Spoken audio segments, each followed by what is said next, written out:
Ang kwento ni Tomby. Ang kwentong ito ay hango sa totoong buhay.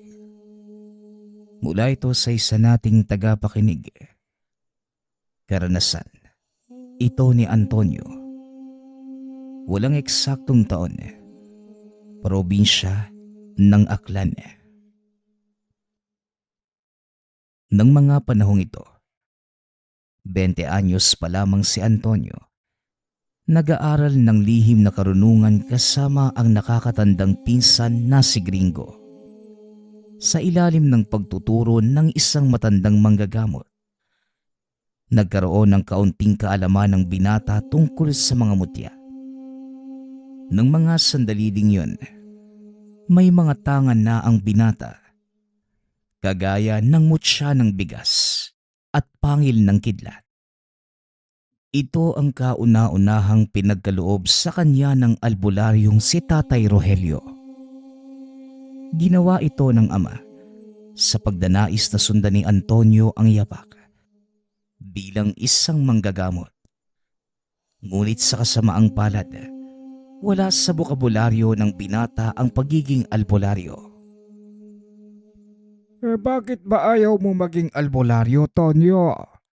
Mahusay ka naman sa larangan ng panggagamot. Sayang naman ang kakayanan mo kung hindi magagamit.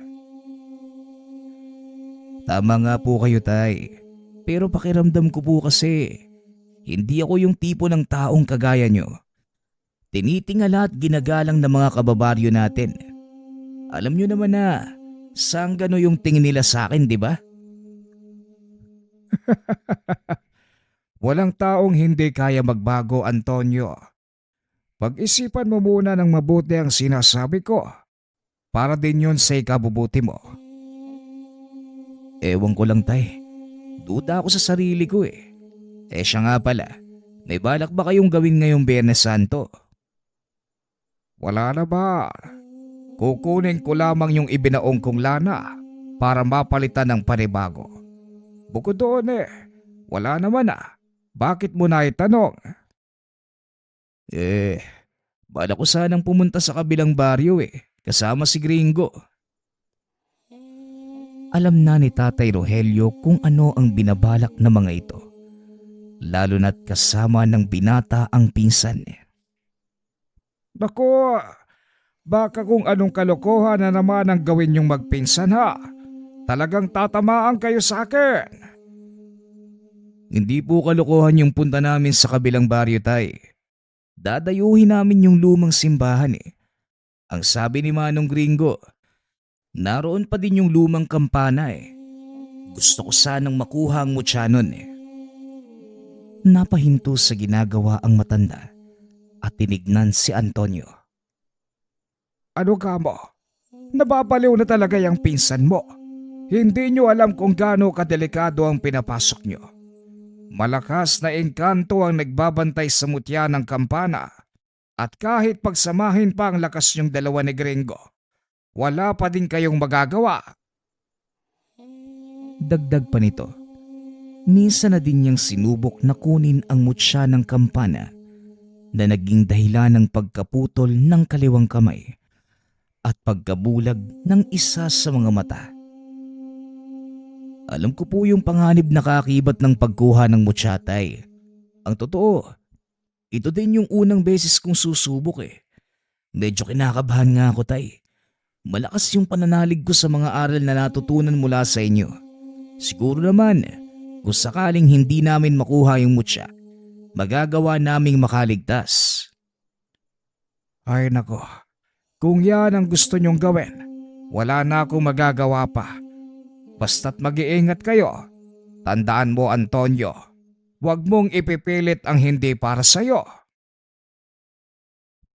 Pagsapit ng Huwebes Santo ng gabi, pumunta na sina Gringo at Antonio sa kabilang baryo bilang paghahanda sa pagkuha ng mutya. Dito muna tayo sa kabisera. Mas mabuti nang pumunta tayo roon. Bandang 11:00. Nang sa ganun tunog na ang mga tao. Sigurado namang walang ibang susubok na kunin yung mutya ng kampana. Takot lang nila na makasagupa yung gabay nun. Kumpiyansa itong magagawa nilang kunin ang mutya dahil matagal na itong pinaghahandaan eh. Medyo kinakabahan ako sa gagawin natin, Manong ah. Ito yung unang beses kong susubok na kumuha ng mutya. At isa pa, sa pinakamalakas na uri pa. Hindi ako sigurado kung magtatagumpay tayo. Huwag kang mag-alala dahil siguradong makukuha natin ngayon yung mutya. Magtatagumpay tayo, Antonio. Magtiwala ka lang. Paano kung sakaling hindi natin kayanin, Manong? May plano ka ba? Wala, Antonio. Magtagumpay man tayo o hindi, wala nang atrasan to. Dahil sa oras na makapasok tayo sa kampanaryo, hindi na tayo makakalabas. Maliban na lang kung isa sa atin yung makakakuha ng mutya ng kampana. Kaya kung pinanghihinaan ka ng loob, ngayon pala magsabi ka na habang may oras ka pang umatras. Wika ni Gringo. Ngunit buo na ang loob ni Antonio.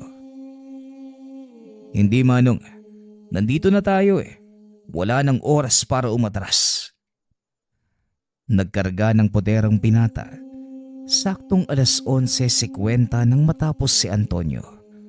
Tumayo ito at inaya ang pinsan niya. Tara na. Hindi tayo aantayin ng mutya, Antonio. Dali-daling pumasok sa lumang simbahan ang dalawa. Sa bungad pa lamang, ramdam na nila ang napakabigat na presensya. Hindi lamang nag-iisa, kundi daan-daang engkanto ang nagpupumilit makaakyat sa tuktok ng simbahan. Ako na ang gagawa ng daan. Sa oras na libre, tumakbo ka ng mabilis paket ha. Binunot nito ang binasbasang itak. Sinugod ang mga engkanto. Nakasunod naman si Antonio na may hawak ding buntot pagi at isang garapon ng pinaghalong apog at asin. Kinuha ito ni Gringo at isinaboy sa mga nilalang. Nagsipagtalunan sa hagda ng mga ito. Nang makahanap ng daanan, dali-daling tumakbo si Antonio paakyat sa tuktok ng tore. Pagkarating sa itaas, tumambad sa binata ang malaking kampana. Nakatayo sa tabi nito ang isang nilalang na may 10 talampakan ang itaas.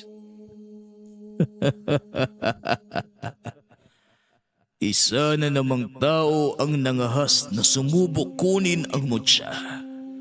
Ang tanong, magtatagumpay ka kaya? Subukan mo akong pigilan nang malaman mo. At bakit naman kita pipigilan? Hindi ba't kagustuhan mong kunin ang mutya? Malaya kang gawin na naman ang gusto mo. Sigurado ka ba? Baka naman pagsubok lang to ha. Mamaya pag lumapit ako sa kampana, bigla mo na lang akong hatawin yung maso mo. Kagaya ng sinabi ko, malaya kang kunin ang mutya. Hindi ako pipigil. At lalong hindi ako ang susubok sa'yo. Mararanasan mo lang sa oras na makuha mo na ang mutya. Matapos ay umatras ito. Hinayaang lumapit si Antonio sa kampana. Sinubukan itong pumasok ngunit pinigilan siya ng gabay. Mag-iingat ka, Antonio. Dahil wala na ako magagawa para tulungan ka. Hindi ako makakapasok. Isang tao lang ang pinapayagan ng mutya. Hindi na lumingon pa si Antonio. Binunot nito ang itak. Itinarak sa kampana. Nagpakawala ito ng napakalakas na tunog. Halos mabingi si Antonio ngunit hindi binitawan ang itak. Tuloy-tuloy ang malakas na kalembang.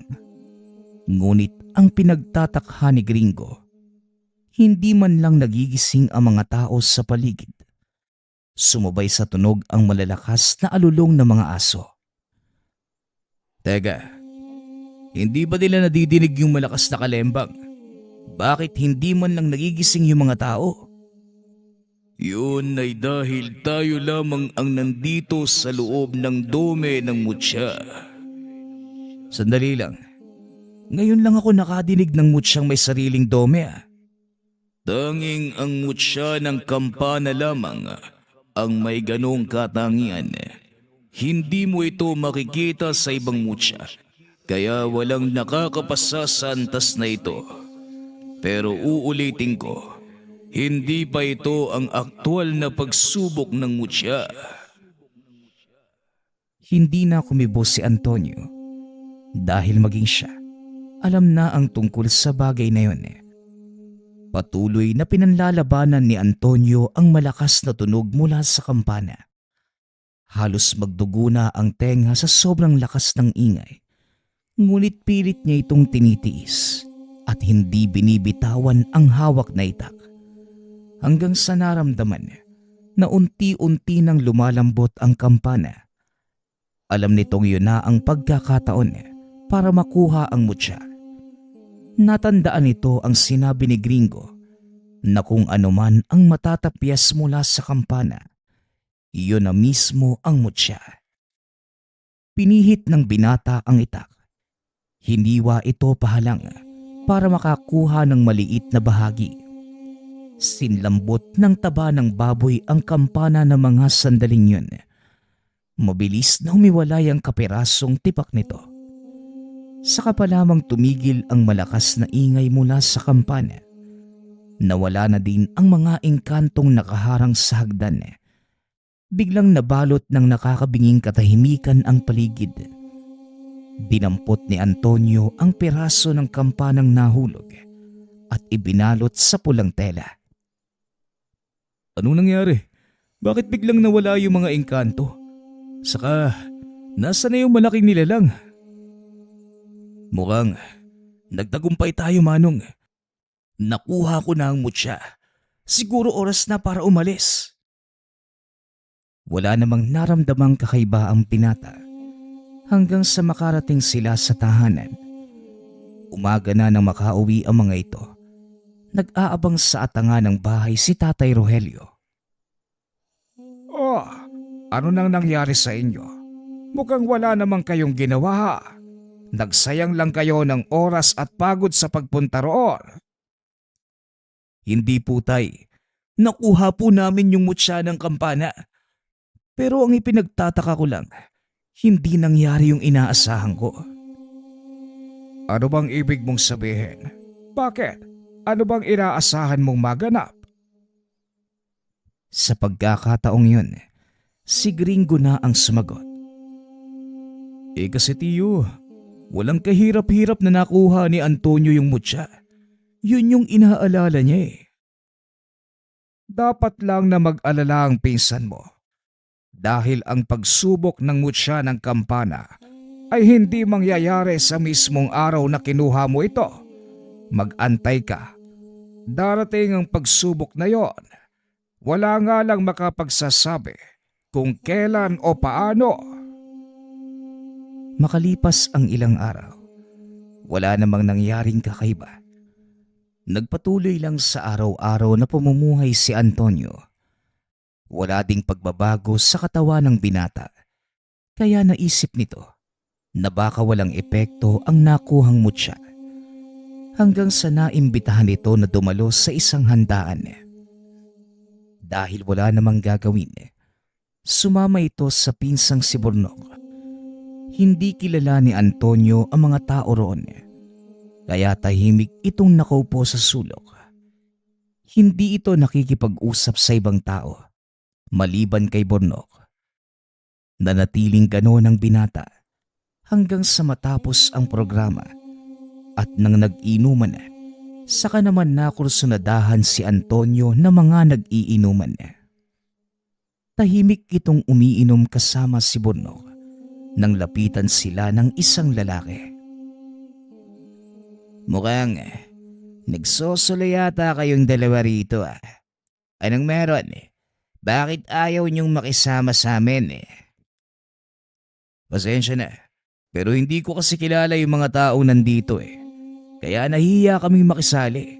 Naimbitahan lang din kasi ako eh. O baka naman, nagdadahilan ka lang kasi wala kang tiwala sa mga taga rito. Huwag kang mag-alala. Hindi ka namin lalasunin. Tara sa mesa namin nang makakilala ka naman ng bagong kaibigan. Nagkatinginan sina Bornok at Antonio. Bilang pakikisama, pumayag ang mga itong makiupo sa kabilang mesa. Nagpakilala ang lalaki sa pangalang Limuel. Samantalang ang tatlong kasama nito hindi nagsasalita. Pare, parang nakakahiya namang makisalo sa mga kasama mo eh. Ayaw yata nilang nandito kami. Sige, aalis na kami ha. Isa pa, magagabi na din. Medyo malayo pa yung uuwian namin eh. Tumayo ang dalawa para magpaalam. Ngunit pinigilan ang mga ito ng isa sa mga kasamahan ni Lemuel. Huwag nga kayong bastos. Kayo na nga yung inaanyayahan. Kayo pa ang may ganang umalis. Paeng, kalmahan mo lang. Hayaan mo nang makauwi ang mga bago nating kaibigan. Antonio, pagpasensyahan mo na itong si Paeng ha. Medyo marami na din kasi yung nainom eh. Sige na, ako nang bahala rito. Dali-dali nang umalis ang dalawa. Nilingon ni Antonio ang pangkat. Nakita nitong patuloy pa ding nakatingin yung Paeng sa kanya. Habang nasa daan nag-uusap ang dalawa. Medyo malayo na sila sa mismong tahanan ng kaibigan ni Bornok. Halos wala ng kabayan sa lugar. Aba, lokong tao yun ah. Pagdidiskitahan ka pa yata, Antonio. Hayaan mo na, lasing na yung tao eh. Kung sabagay, siya nga pala. Parang may kakaiba doon sa Limuel, no? May napansin ka ba? Oo, may tangan din siyang mutya. At sigurado kung nagtagal pa tayo doon, yun ang mapag-uusapan natin eh. Ayoko pa naman ng mga ganun. Kasi minsan nauuwi sa subukan eh. Napahintos sa paglalakad ang dalawa. Dahil may mga kalalakihang humarang sa kanilang daanan. Ay nako, sinasabi ko na nga ba eh. Iba talaga yung kutob ko sa mga taong to. Dahil ang mga taong nakaharang sa daan walang iba, kundi sina Limuel at Paeng. Pasensya na. Nabitin kasi ito mga kasama ko sa usapan eh. May ilang bagay lang kaming gustong itanong sa'yo. Pasensya na, pero kailangan na naming umuwi. Pwede naman siguro na sa susunod natin pag-usapan yung tungkol dyan eh. Ngunit sa kasamaang palad, may ibang plano ang mga kalalakihan. Pwede naman sana. Kaso mas gusto namin ngayon eh. Isa pa, nasa sayo yung matagal ko nang hinahanap. Ano bang ibig mong sabihin? Alam kong tangan mo ang mutya ng kampana. Pero bakit hindi mo ginagamit? Wala naman kasing paggagamitan eh. Saka, hindi ako yung tipo ng taong mahilig sumubok ng mutya. Para sa akin, kawalang respeto kasi yun sa gabay natin eh.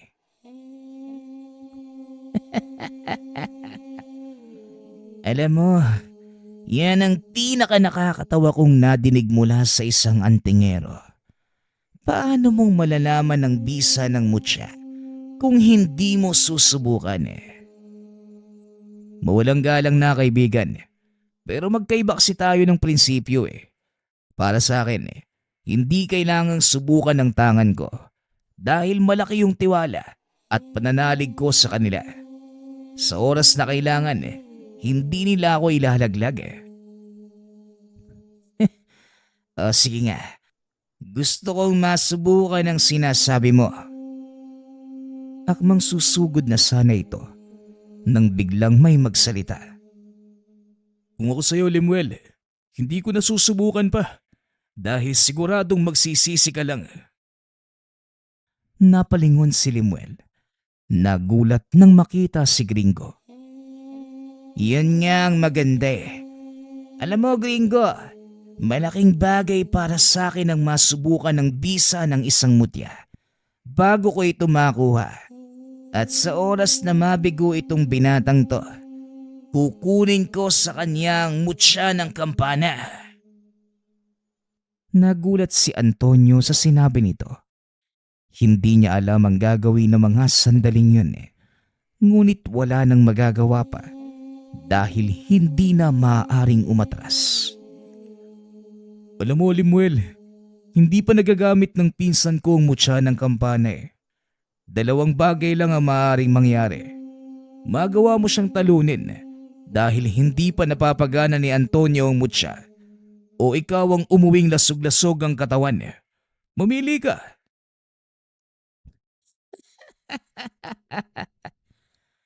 Yun din ang gusto kong patunayan Ikaw, gringo, ano sa tingin mo ang mangyayari? Hindi ko masasagot yung tanong na yan. Bakit hindi ikaw mismo yung magpatunay? Ibinaling ni Limuel ang atensyon sa binata. Kalmado pa dito na tila wala lang sa kanya ang kasalukuyang sitwasyon Hanga din naman ako sa tapang mo, bata. Palibhasa hindi mo ko kilala. Kaya nagagawa mo maging kalmado sa ganitong sitwasyon. Siguro kung alam mo lang ang magagawa ko, malamang nagmamakaawa ka na para sa buhay mo. Napangiti si Antonio sa sinabi nito. Pasensya na, pero hindi kasi ako yung tipo ng tao na dadala sa pananakot na salita Kalmado ako, kasi parang alam ko na kung sino yung mapapahamak. At sigurado kung hindi ako yun. Anong sinabi mo? Ang haba nun, ayoko nang ulitin. Bakit hindi ka nalang sumugot para mapatunayan mo yung sinasabi ko?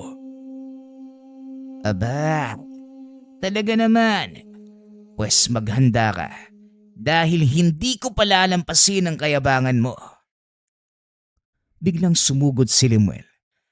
Inundaya ng suntok ang binata.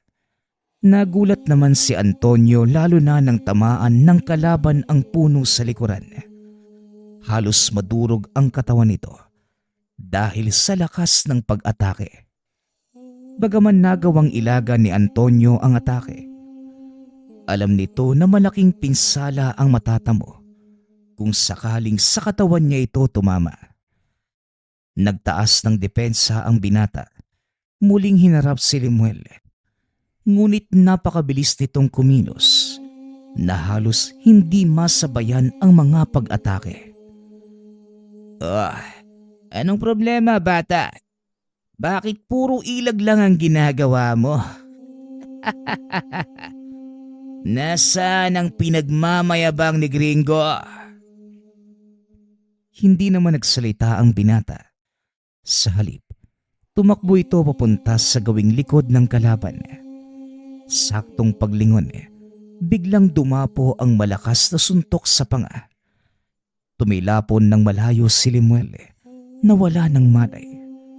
Pagbagsak nito sa lupa ay inalalayan siya ng mga kasamahan para tumayo. Tama na, Limuel. Mapapahama ka lang sa ginagawa mo. Nagising si Limuel. Sinampal-sampal ang sarili para makabalik sa wisyo. Pwede ba, Paeng? Huwag kang ang makialam. Nakachamba lang ang isang yan. Sa susunod, hindi na niya ako magagawang patamaan. Tumayo ito at huminga ng malalim. Matapos muling sumugod papunta kay Antonio na siyang pinakamalaki nitong pagkakamali. Nakatayo lamang si Antonio. Ngunit nang susuntukin na ito ni Limuel, naglaho na parang usok ang binata. Nagpalingalinga sa paligid si Limuel. Biglang nagpakita ang binata sa kanyang harapan. Nanlaki ang mga mata nito dahil nakaamba na ang kamao ni Antonio sa kanyang muka. Isang malakas na suntok muli ang tumama sa kalaban. Tumilapon ito palayo. Hindi makapaniwala si Gringo sa mga nakikita. Alam niya ang kakayanan ni Antonio sa pakikipaglaban ng mano-mano. Ngunit sa pagkakataong yun, kakaibang lakas ang ipinapamalas nito. Nako, naloko na. Ito na nga bang sinasabi ko eh. Paeng, ilayo mo dito si Lemuel. Hindi titigil si Antonio hanggat hindi niya napapatay ang taong yan. Dali-dali namang inilalayan ni Paeng si Lemuel at naglakad palayo sa lugar. Ngunit sa kasamaang palad, nagawa itong abutan ni Antonio. Isang malakas na sipa ang binigay nito, dahilan para tumilapon ang dalawa. Hinila ng binata ang kwelyo ng damit ni Lemuel. Walang tigil itong pinagsusuntok sa muka. Teka, ano bang nangyayari kay Antonio, Manong?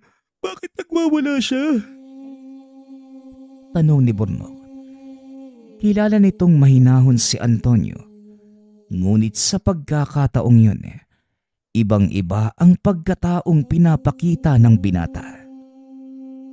Ito na nga bang sinasabi ng engkantong nagbabantay sa mutya ng kampana? Ang pagsubok ni Antonio. Dito malalaman kung talagang makakayanan niyang pigilan ang sarili at kung karapat dapat siya sa mutya. Tuloy lamang sa pag-atake ang binata hanggang sa maramdaman nito na hindi na gumagalaw si Lemuel. Antonio, tama na yan. Baka mapatay mo si Lemuel. Binitawan naman ni Antonio ang kalaban. Ibinaling ang atensyon sa malaking batong nasa gilid ng daan. Pinagsusuntok ito ng binata hanggang sa mapudpod. Nang humupa ang alikabok na dulot ni Antonio, nakita nila ang binatang nakatayo habang hinahabol ang hininga. Unti-unti nitong napakalma ang sarili. Sinubukang lumapit ni Gringo, ngunit pinigilan ito ni Antonio. Diyan ka lang, Manong. Hindi pa lubusang humuhupa yung nararamdaman kong init sa katawan ko eh. Hindi ko din alam yung nangyayari. Pero sa palagay ko, ang may kagagawan, mismong mutya ng kampana. Alam ko, Antonio, kaya subukan mo huminahon. Huminga ka at pakalmahin mo ang sarili mo. Mabilis namang tumakbo ang kasama ni Lemuel palayo. Sa takot na sila naman ang pagbalinga ng binata. Maya-maya pa, huminahon na si Antonio at naglakad ito papunta kay Gringo. Manong, hindi ko alam kung ano yung nangyari. Parang may biglang sumapi sa akin eh. Tapos hindi ko na mapigilan yung mga kamay ko. Nakikita ko naman yung ginagawa ko pero maniwala ka, Manong, hindi ako yun. Alam ko, Antonio, may hinala akong dahil ito sa mutya ng kampana eh. Ito na marahil yung sinasabing pagsubok ng engkantong bantay. Kung ito man ang pagsubok, pues sisiguraduhin ko na malalampasan ko ito. Sandali lang, magpapahinga lang ako ng konti, Manong. Parang nanibago yung katawan ko eh. Matapos ay naupo ito sa gilid ng daan. Sinandalang sarili sa puno. Ilang minuto lamang ay tuluyang nakaidlip. Binuhat na lang ito ni Gringo pauwi sa kanilang tahanan. Oh, ano nangyari dyan sa pinsan mo? Nasobrahan ba sa pag-inom? Nakasalubong ko lang sila ni Burnok sa daan. At ayun, tulog na yung isang yun sa kwarto niya. Naparami yata yung inom nila, Tiyo eh. Pinili nitong wag sabihin kay Tatay Rogelio ang totoo. Dahil siguradong pati siya masesermonan. Kinabukasan, nagising si Antonio na masakit ang buong katawan. Lumabas ito ng silid at nakasalubong ang ama. Magandang umaga po, Tay. Pasensya na, ginabi kami ng uwi. Napasarap yung kwentuhan eh. Kaya medyo humaba yung inuman. Alam ko, tulog na tulog ka nga ng inihatid ni Gringo kagabi. Uminom ka ng mainit na kape. para mawala yung pananakit ng ulo mo. Marami akong gagawin ngayong araw, kaya may iwan kang mag-isa rito sa bahay ha. Matapos yan, pumasok na ito ng silid upang mag-ayos. Nakaupo naman si Antonio sa atanga ng tahanan habang pilit na iniisip ang nangyari kagabi. Maya-maya pa, bumangon na rin si Burnok. Dumiretso ito sa kusina upang magmumog at magtimpla ng kape. Matapos ay naupo ito sa tabi ni Antonio. Alam ng binata ang ugali ng pinsan, kaya pinangunahan na niya ito. Huwag kang magkakamaling magsalita ng tungkol sa nangyari kagabi ha. Nandiyan pa si tatay. Mamaya baka marinig tayo. Mapagalitan pa. Tumango lamang si Burnok. Humigop sa hawak nitong tasa. Maya-maya ay lumabas ng tahanan si Tatay Rogelio. Nagpaalam na sa dalawang aalis. Oh, kayo na muna ang bahala rito ha. Baka kabalik din naman siguro ko mamayang hapon. Pero pag ginabi ako, Antonio, alam mo na ang dapat gawin. Tumango lamang si Antonio bilang tugon. Pagkaalis na matanda, kagad nagsimulang magkwento si Burnok. Ang gara ng ginawa mo kagabi kay Limuel. Paniguradong lamog yung pagmumukha nun, Antonio. Nababagay lang sa kanya yun. Pero ang ipinagtataka ko, bakit parang may ibang tao nagmamanipula ng kilos ko kagabi? Ramdam ko yung mga tama ng suntok ko kay Limuel Pero parang hindi ako yung gumawa nun. Sabi nga ni Manong Gringo, sinusubo ka daw ng mutsyang nakuha mo.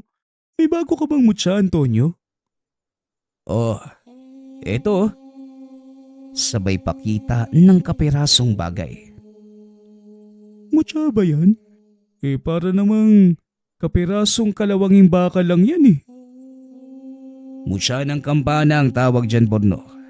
Sa palagay ko, tama si Manong Gringo Siguro nga sinusubok ako ng mutya kung nararapat pa ako. Sa kalagitnaan ng pag-uusap ng dalawa, dumating si Gringo at may dala itong balita. Laganap na sa baryo yung nangyari kay Limuel. Masyadong matabil yung dila nitong si Paing Ipinagsabi sa mga tao na ginulpin mo nang walang kalaban-laban si Limuel. Inaasahan ko na po ito, Manong. Kaya hindi na ako nagulat. Delikado magpag-alagala ka sa kabayanan ngayon. Hindi mo ba alam na maraming kasamahan si Limuel? Kasapi ang taong yun ng isang samahan ng mga antingero dito sa bayan natin. Sigurado nang nakarating na sa kanila ang nangyari. At dahil sa katabilan ng bunganga ni Paeng, siguradong ginatungan pa niya ito ng mga kung ano-anong kwento. Wala na tayo magagawa doon, Manong. Huwag lang nila akong gagalawin kasi hindi ako magdadalawang isip na lumaban. Hindi nga nagkamali ang hinala ni Gringo.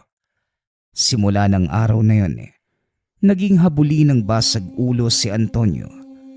Madalas nababalitaan ng ama ang nangyayari, kaya pinagsabihan niya ito. Ano, Antonio? Ito ba ang paggagamitan mo sa mutya ng kampana? Basag ulo. Hindi ka karapat-dapat sa kapangyarihang taglay niyan. Kaya mas mabuti pang ibalik mo na lamang kung saan mo ito nakuha. Ipinagtatanggol ko lang po yung sarili ko, Tay. Kesa naman hayaan ko na lang nagulpihin ako ng mga taong yun. Malaki ang naging pagbabago sa ugali ng binata. Simula nang mapa sa kanya ang mutya ng kampana, maging ang ama. Parang hindi na siya kilala. Dito na nagsimula ang bansag ng mga tao sa kanya bilang sanggano. Hanggang sa mabilis na lumipas ang maraming taon. Hayaan mo na ang mga taong yun. Ang importante, hindi siya nanggugulo dito sa atin. Tara na, umuwi na tayo. Baka nag-aalala na si Tatay Rogelio Masayang naglalakad si Antonio at Burnok. Nagtatawanan pa ang mga ito. nang biglang napatigil sa paglakad si Burnok. Oy Burnok, ano na naman bang pinagagagawa mo? Hindi ito ang panahon para maglaro ka ah. Hindi na bagay sa atin yung ganyan. Tara na, bilisan mo ng kumilos. Ngunit hindi nagsasalita si Burnok. Nanlaki ang mga mata ng binata dahil nakita nito ang isang malaking nilalang na nakatayo sa tabi ni Burnok. Isuko mo na lang ang mutya ng kampana. Hindi ikaw ang karapat-dapat na nagmamay-ari niyan. Bahagyang napaatras si Antonio. Ramdam nitong hindi pangkaraniwan ang nilalang na yun. Naglakad ito papunta sa kinatatayuan ng binata. Tumambad ang kabuuang wangis ng nilalang. Ang katawan nito, yari sa bato. Naglalakihan ang mga braso at paa. Halos siyam natalampakan ang tangkad. Pasensya na, pero hindi ko isusuko ang mutya ng kampana, lalo na sa mga kagaya mo. Kung gusto mo itong makuha, kakailanganin mo munang dumaan sa ibabaw ng bangkay ko. Sa palagay mo, may panama ka sa akin. Tignan mo ang malaking diferensya sa pagitan natin. Anong magagawa ng katawang gawa sa malambot na laman kung ihahambing mo sa katawan kong yari sa bato? Titignan natin nang malaman mo. Sabay takbo palayo. Sinunda naman ito ng engkanto hanggang sa marating nila ang kagubatan. Dito mo ba gustong mamatay? Kung sa bagay, maganda ang lugar na ito. Walang makakakita sa kahihiyang sasapitin mo. Hindi yan ang iniisip ko. Kung bakit kita dinala dito, no? Umiiwas lang ako sa maraming tao. Alam mo, naramdaman na kita kanina nung naroon kami sa kainan. Ni hindi ko nga akalaing susunod ka talaga sa amin. Oo, dahil gusto kong makuha ang mutsyang hawak mo at gagawin ko yon kahit ano pa ang mangyari. At isang bagay pa nga pala yung iniiwasan kong mangyari. Kaya kita dinala sa lugar na ito. Dahil ayokong mabulahaw ang mga tao sa gagawin ko sa'yo. Pinag-umpog ng binata ang dalawa nitong kamao. Lumika ito ng malakas na tunog. Dahilan para mapaatras ang nilalang. 3 beses niya itong inulit. Sabay sugod sa engkanto. Bawat suntok ng binata ay natitipak ang katawan ng nilalang. Gumaganti pa ng pag-atake ang kalaban. Ngunit hindi ito umuubra sa binata. Dahil maliban sa malakas na ataking taglay ni Antonio, matataas na uri ng poder din ang bumabalot sa katawan niya.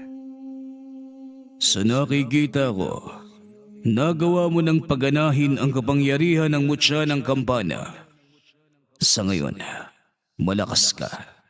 At aaminin kong hindi kita kayang talunin. Pero hindi kakayanin ng katawang tao ang kapangyarihan ng mutya. Darating ang panahon, susuko ang katawan mo. At yun na lamang ang aantayin ko.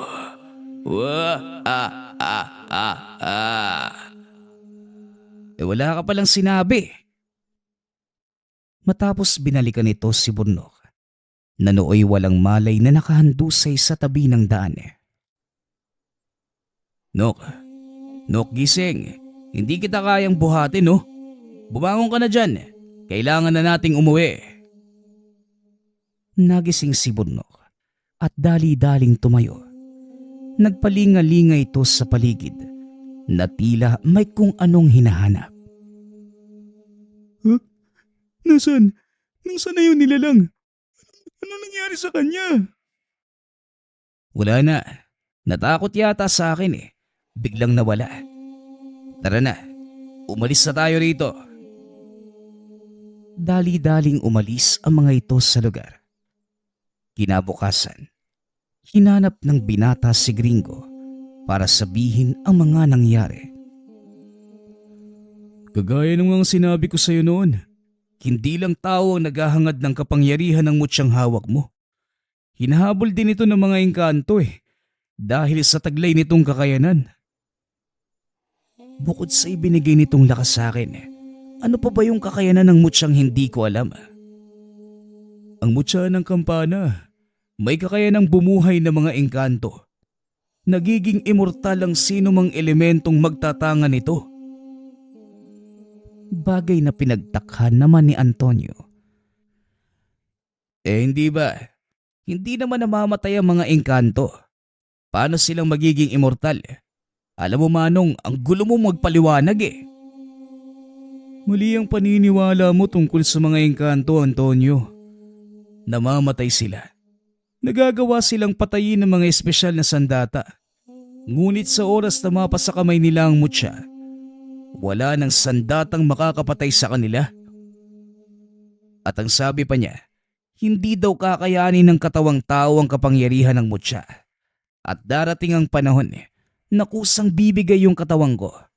Yun nga daw ang hinihintay niya Totoo ang sinasabi niya, Antonio. Pero nakadepende ito sa taong may tangan. Kung kusang pinagkaloob ng mutya ang kapangyarihan nito sa'yo, wala kang dapat ipag-alala. Pero kung sapilitan mo itong kinuha, ganun ang mangyayari. Ganun pala yun? Alam mo Manong, hindi rin ako sigurado kung kusa bang ipinagkaloob ng mutya sa akin tong lakas ko Bahala na nga. Siguro naman pag dumating yung oras na yun nagawa ko na yung mga gusto kong gawin Matanong nga kita, ano ba talaga yung gusto mong mangyari sa buhay mo? Binigyan ka naman ng pagkakataon ni Tatay Rogelio na maging manggagamot, pero hindi mo tinanggap. Anong gusto mong marating? Bakit ka nangungulekta ng mga mutya? Ni minsan, hindi pa nito nakakausap ang binata tungkol sa totoong dahilan ng pag-aaral ng lihim na karunungan. Matagal mo na akong kilala Manong at alam kong pagtatawanan mo ang sasabihin ko. Pero makinig ka. Isa lang naman yung gusto kong gawin at yun ay ang magkaroon ng mapayapang buhay. Mangyayari lamang yung kung wala na ang mga tao at nilalang nasisira sa kapayapaan natin. At para mangyari yun, kailangan kong maging malakas. Napailing si Gringo sa dahilan ng binata. Sa tingin mo ba, nangyayari naman yung sinasabi mo? Di ko nga rin masabi Manong Pero sa palagay ko naman, matutupad ko to. Bago dumating yung sinasabi ng engkantong yun. Kung sakali mang iwanan ako ng kapangyarihan ng mutya, sisiguraduhin kong matutupad na ang lahat ng mga pinapangarap ko. Hindi lang para sa akin, kundi para din sa mga kababaryo natin. Napangiti lamang si Gringo. Ngunit sa kaloob-looban, humahanga siya sa ideolohiya ng binata. Napagtanto nitong hindi makasarili ang dahilan ni Antonio kung bakit siya nagpapalakas. Ito din ang nakikitang dahilan ng lalaki kung bakit ipinagkaloob kay Antonio ang mutya ng kampana. Kung ano man yung dahilan mo, nirerespeto ko yon Antonio. Pero isang bagay lang ang wag na wag mong kakalimutan. Ayon ang pagtitiwala sa Diyos. Dahil wala kang magagawa kung hindi dahil sa Kanya. Alam ko naman po yun Manong. Pero salamat po sa pagpapaalala. O sige, mauna na po ako. Kailangan ko pang puntahan si Tatay Rogelio Kasalukuyang nanggagamot ang matanda sa kabilang bayan. Ngunit paggabi na hindi pa din ito umuwi. Sasamahan na kita. Tutal, wala naman akong ginagawa Sige Manong, ikaw ang bahala. Wala din kasi si Burnok Natakot sigurong lumabas ng bahay dahil sa nangyari. Lumakad ang dalawa papunta sa kinaroroonan ni Tatay Rogelio. Isang pasyenteng sinasaniban ng engkanto ang pinuntahan. Saglit lamang ito para kay Tatay Rogelio at nakakauwi na ito ng maaga. Ngunit ngayon ginabi ang matanda kaya naman nag-aalala si Antonio. Alam mo Antonio, nahahalata akong nag-aalala ka kay Tatay Rogelio. Nakakalimutan mo na yata kung gaano kalakas yung matandang yun ah. Pasensya na Manong, pero nakakapanibago lang eh.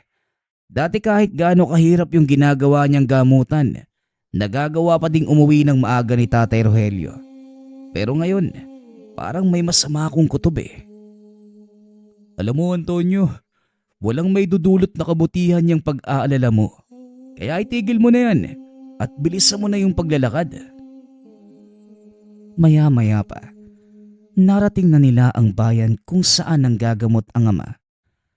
Nagtanong-tanong ang mga ito tungkol sa pasyente. Mabuti na lamang at kilala ito sa lugar. Kaya mabilis na narating ng dalawa ang kinaroroonan ng matanda. Pagkarating sa mismong bakuran, nakita nitong nagkakagulo ang mga tao. Ang ilan ay pilit na nakikisiksik upang makita ang nangyayari sa loob ng tahanan. Nakisingit ang dalawa hanggang sa makapasok sila sa mismong pinto ng bahay. Nakita ni Antonio, nakaupo lamang sa sulok ang matanda habang nakaharap sa isang lalaki. Sa hinala ni Antonio, ito ang pasyente ni Tatay Rogelio. Nakiusap ang mga ito sa may bahay na pumasok. Nagpakilala ang dalawa bilang kasama ng matanda. Nagulat si Antonio nang sabihin ng may bahay na sila ang hinihintay ni Tatay Rogelio. Mabuti naman at nandito na kayo, Antonio. Alam kong wala kang hilig sa panggagamot, pero may isang bagay lamang akong ipapakiusap. Maaari mo ba akong tulungan dito? Anong klaseng tulong po ba ang kailangan niyo, Tay? Ang nilalang na gumagambala sa taong ito, isang uri ng malakas na engkanto. Hindi ko siya kayang talunin. Kailangan ko ang lakas ng mutya ng kampana para pigilan ang nilalang. Paano ko namang gagawin yun, Tay? Hindi nga ako marunong manggamot eh. Maupo ka sa tabi ng pasyente. Hawakan mo ang kamay niya. Sa pamamaraang yon, matutuntun mo ang kinaroroonan ng engkantong gumagambala sa kanya. Sinunod naman ito ni Antonio dahil nakita niyang hirap na ang matanda. Pagkahawak nito sa kamay ng pasyente, tila may mahinang kuryenteng dumaloy mula sa katawan papunta sa kanya.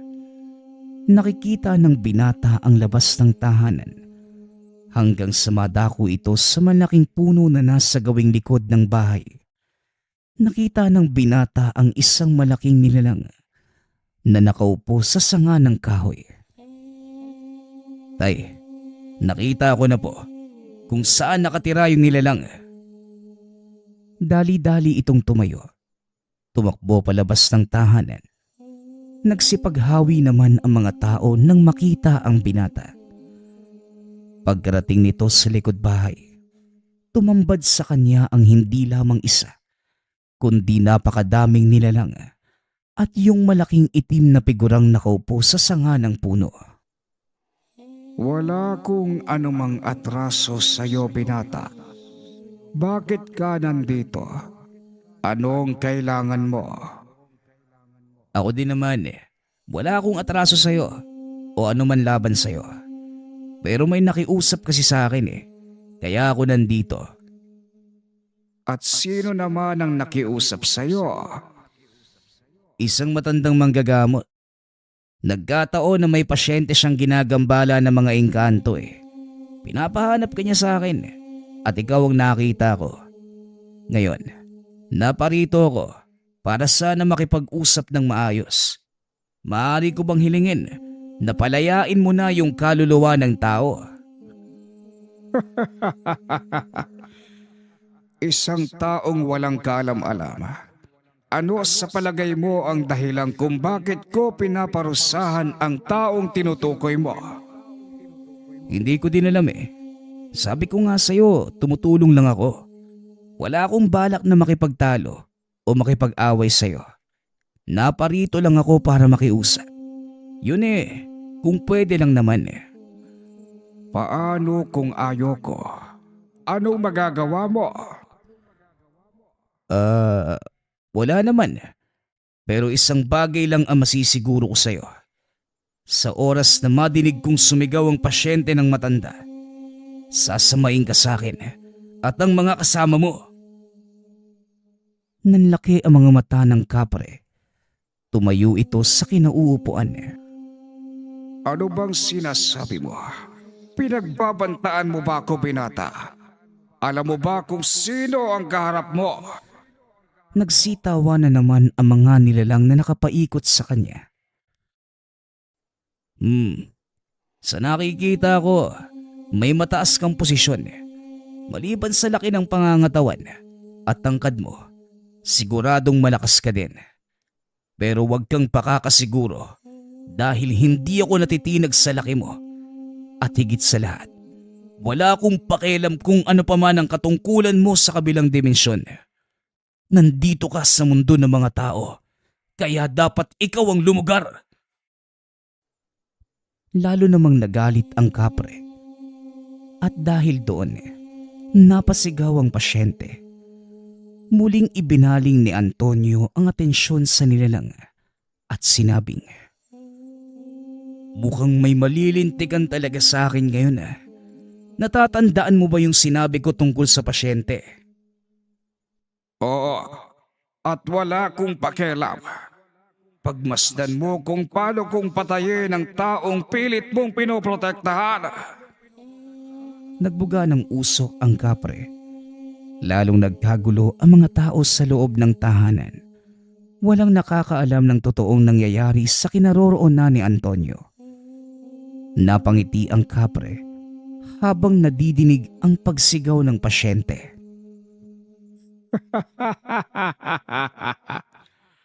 Napakasarap sa tenga ng sigaw ng mga kaluluwang pinahihirapan.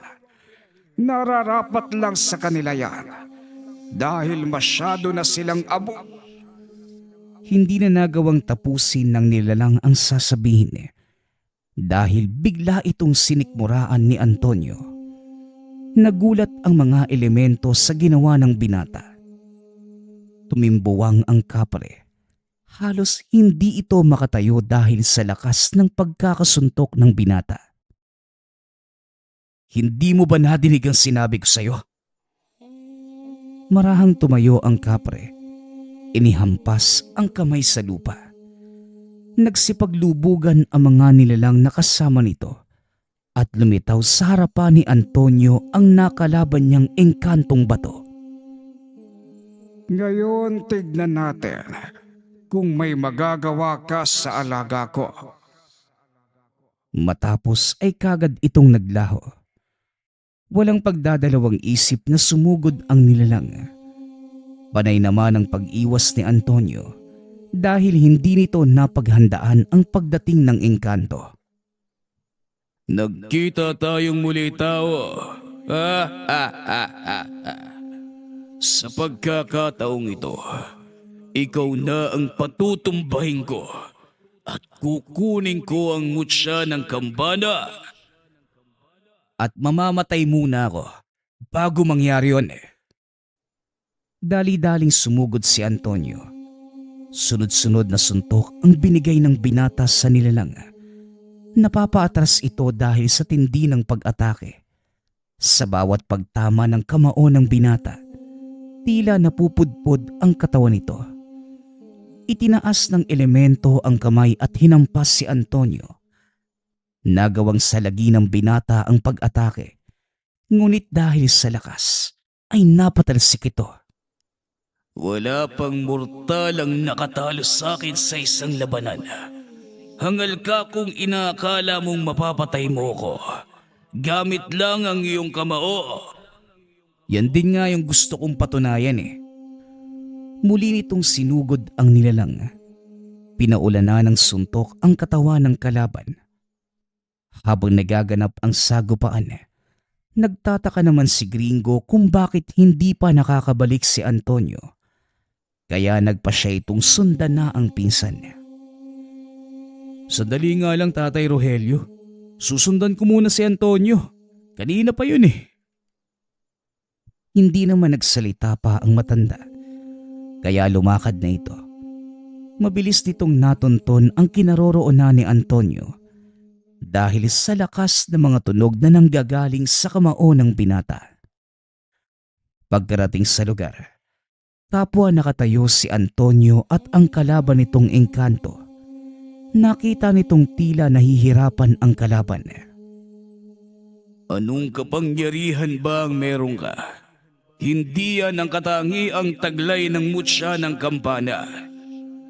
Nagkakamali ka. Sa totoo lang, sasabihin ko sa'yo, hindi ako nakikipaglaban. May kung sinong nilalang ang kumukontrol sa akin. Kaya hindi ko hawak ang mga ataking tumatama sa katawan mo. Hindi maaaring mangyari ito. Ni minsan wala pang taong nakagamit ng kapangyarihan ng mutya ng kampana.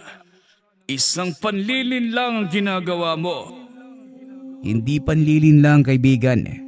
Ito ang totoong kapangyarihan ng mutya. At mangyayari lamang ito sa oras na magpasakop ka sa mutya at hayaan mo siyang kontrolin ang pagkatao mo. At yun ang ginagawa ko. Isang kasunduan. Hahayaan kong manahan sa katawan ko ang mutya. At bilang kapalit, pangangalagaan niya ako at bibigyan ng walang kapares na lakas. Muli itong sumugod. Isang malakas sa suntok sa ulo ang binigay. Dahilan para tuluyang madurog maging ang katawan ng engkantong bato. Matapos patayin ang kalaban, muling lumitaw ang kapre kasama ang mga alagad. Hinarap ito ng binata. Akmang susugod na nang biglang lumuhod ang malaking nilalang, maging ang mga kasama nito. Dumapa sa lupa bilang pagbibigay pugay. Napatunayan mong karapat dapat ka sa respeto naming mga engkanto. Hindi na kami lalaban. Susundin ko ang lahat ng sasabihin mo. Ay nako, madali ka naman palang kausap eh. Sige, tanggalin mo na yung sakit sa taong yon. Wala akong pakialam sa dahilan kung bakit mo pinarusahan yung pasyente ng maestro ko. Pero sa oras na gumaling siya, ako mismo ang kukulata sa kanya kung sakaling may nagawa mong pagkakamali. Masusunod. Maraming salamat. Wika ng kapre. Matapos ay bigla itong nawala. Bumalik ang binata sa tahanan. Sinundan naman ito ni Gringo. Mabuti naman at nagawa mong talunin yung engkantong yun. Pero, totoo ba yung sinabi mo? Nakipagkasundo ka sa mutya? O Manong, napagtanto ko na hindi ko siya mapapasunod ng sapilitan eh. Kaya nakipagkasundo ko maging tahanan niya. Muli itong bumalik sa bahay ng pasyente. Nang makitang maayos na ang kalagayan nito, hindi nag-atubili ang binatang itanong kung ano ang totoong nangyari. Ayon sa pasyente, ito ang nagpautos na putulin ang isang puno.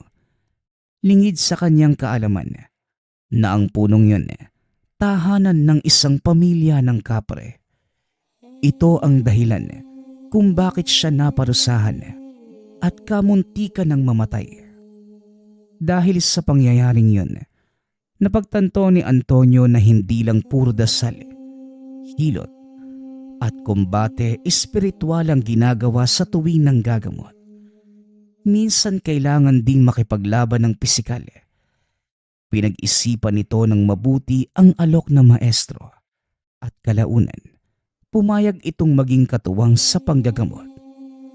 Sa paglipas ng panahon, tuluyang inako ni Antonio ang responsibilidad ng matanda bilang manggagamot hanggang sa kinilala ito sa kanilang bayan bilang magaling na manggagamot na pumapatay ng mga engkanto sa pamamagitan ng kombate pisikal.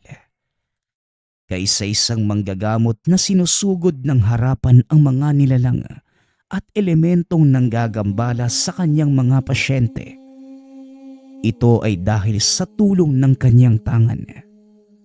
Namut siya ng kampana. Nagpapasalamat nga pala ako sa lahat ng sumusuporta sa ating channel. Nawa ay patuloy niyong suportahan at pakinggan ang ating mga kwento. Hanggang sa muling pakikinig. Paalam.